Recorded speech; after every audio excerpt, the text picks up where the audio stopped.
যে ব্যক্তি ফজরের নামাজ প্রত্যেকদিন বা জামাত আদায় করে তাকে আল্লাহ তাআলা ফজরের নামাজ জামাতের সঙ্গে পড়ার বিনিময়ে একটা উত্তম জীবন দান করে, তার জীবনে একটা সুখ দান করে। হাদিসে আসছে, যখন কেউ ঘুমাতে যায় শয়তান তার পেছনে 3টা গিট বাঁধে।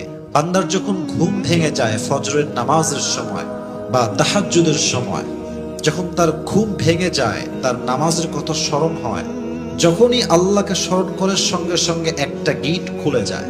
আবার যখন সে উঠে গিয়ে অজু করে নামাজ পড়ার জন্য, তার দ্বিতীয় গিট খুলে যায়। এবং যখন সে ফজরের নামাজটা ফাইনালি আদায় করে ফেলে, তার 3 নাম্বার গিটটাও খুলে যায়। এর বিনিময়ে, এর ফলে কি হয়, তার পুরো দিনটা আল্লাহ তাআলা একটা প্রশান্তির ছোঁয়া দিয়ে তার জীবনটাকে সুন্দর করে দেয়। সকলে পড়ুন সুবহানাল্লাহ। তাহলে বোঝা গেল ফজরের নামাজ জামাতের সাথে আদায় করলে অনেক বড় একটা পুরস্কার।